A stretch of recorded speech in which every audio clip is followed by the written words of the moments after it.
বলো। চলে এলাম রান্নাঘরে। আবার বলো। নমস্কার বন্ধুরা, চলে এলাম রান্নাঘরে। দেখতেই পাচ্ছ আজকে নতুন একটা রেসিপি তুলবো। সে অনেকদিন থেকে রান্না আমি দেখাচ্ছিও না, কিন্তু নিত্য নতুন রান্না আবার নিয়ে চলে এলাম তোমাদের কাছে। কিন্তু এই দেখো, আমি কাঁকরোল দিয়ে একটা নিরামিষ রেসিপি করে দেখাবো রান্না। তোমরা দেখতে থাকো। এই কাঁকরোল দিয়ে নিরামিষের দিনে, আজকে বৃহস্পতিবার আছে, আমরা নিরামিষ খাই।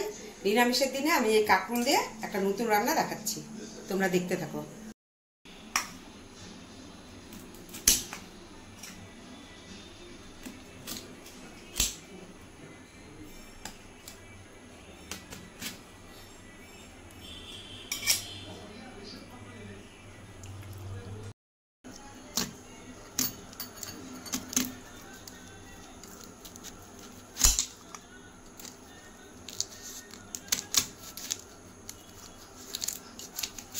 চাকু না মনের মতন পাই না রে,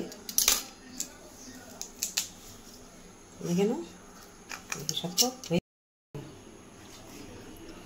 দেখে নাও বন্ধুরা, আমার কাঁকরোলটা এইভাবে করে কেটে কেটে নিতে লাগবে।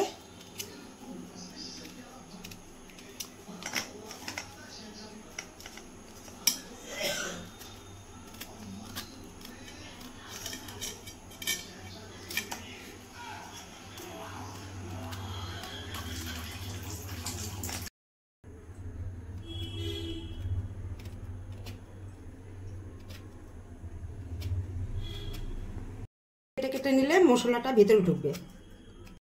এই দেখো, একদম কেটে কেটে কেটে কেটে নেওয়া মানে ভেতরে মশলাটা ঢুকবে। দেখে নাও বন্ধুরা।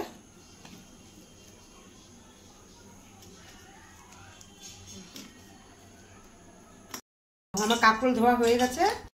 এখন একটু আমি লবণ মাখাবো, লবণ হলুদ। নিরামিষ এটা কাঁকরোলের তরকারি খেতে এত ভালো লাগে, একটু হলুদ দিয়ে দিলাম, দিয়ে এখন ভেজে নেব।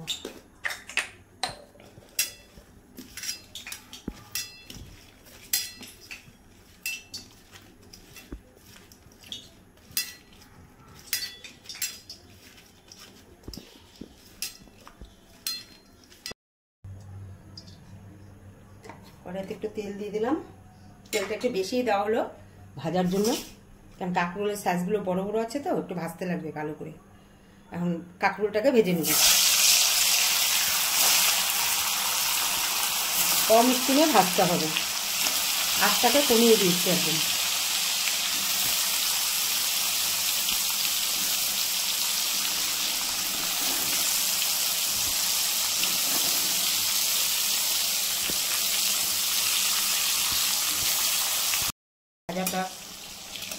ভাজাটা করছি এখন।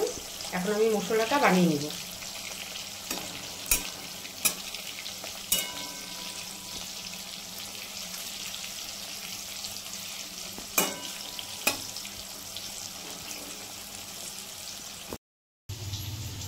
এখন আমি মশলাটাকে বানিয়ে নিচ্ছি। এই যে কয়েকটা গোলমরিচ দিয়ে দিলাম, দুটো শুকনো লঙ্কা দিলাম,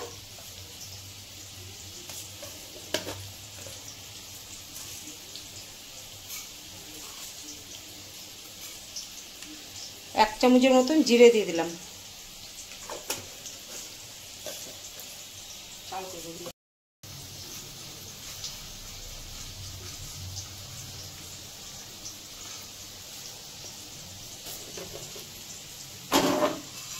এখন এগুলো একটু ভেজে নেব, ভেজে নিয়ে মশলার পেস্টটাকে তৈরি করব।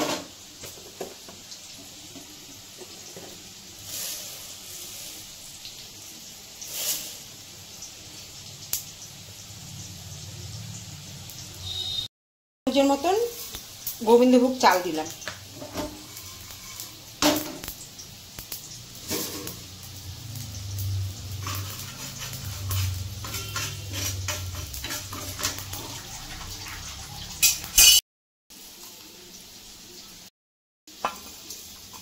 ভাজা হয়ে গেছে।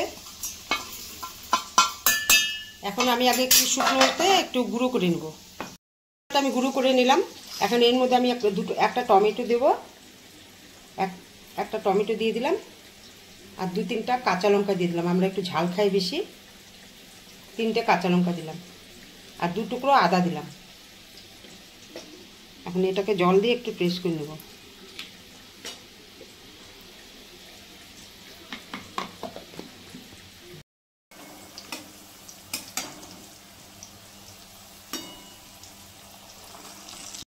ভাজা হয়ে গেছে।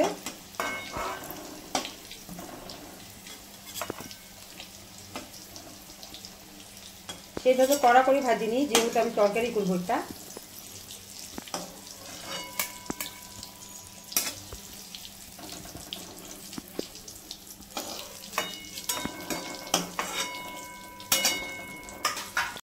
এখন 5 ফোড়ন সম্বার দেব, 1 চামচ।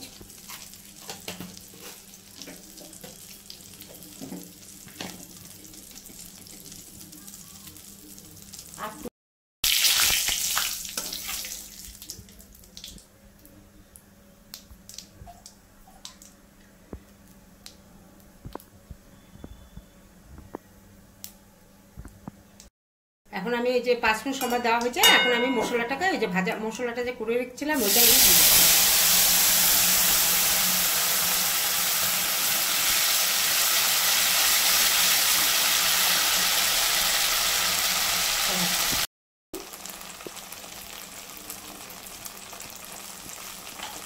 এই 1 চামচ হলুদ দেওয়া হলো, 1 চামচ লঙ্কার গুঁড়ো, কাশ্মীর লঙ্কার গুঁড়ো,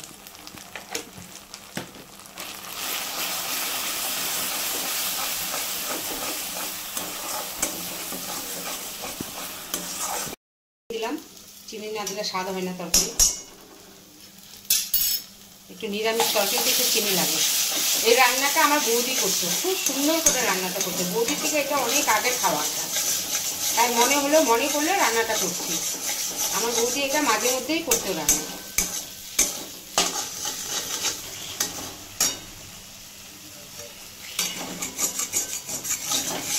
এটা খেতে দারুণ লাগে, রুটি দিয়ে বলো, ভাত দিয়ে বলো, সব দিয়েই ভালো লাগে। এখন কাঁকরোলটাকে দিয়ে দিচ্ছি।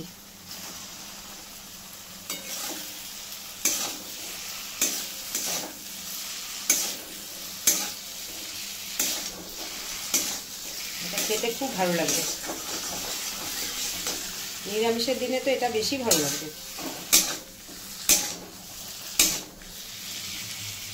গন্ধটা কি সুন্দর বেরিয়েছে গো।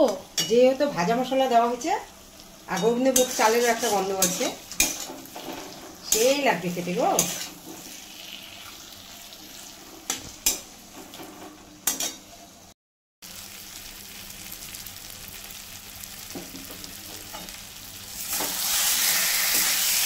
বন্ধুরা হয়ে গেছে, আমার তেল বেরিয়ে গেছে। এখন আমি একটু গরম জল দিলাম।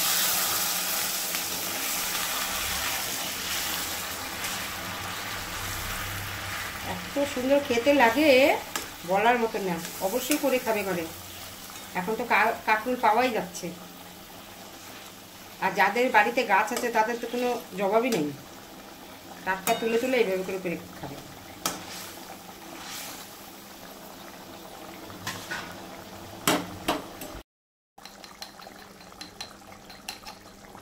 লবণটা দিইনি, একটু লবণ দেবো এখন।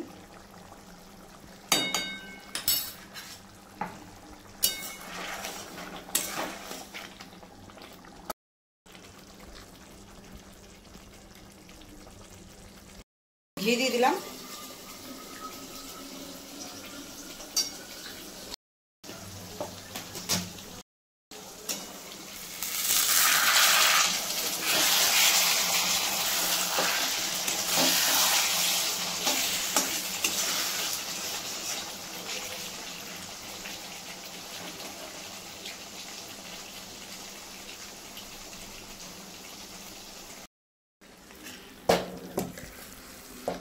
হয়ে গেছে, এখন আমি নামিয়ে নিব। দেখো বন্ধুরা কি সুন্দর হয়েছে।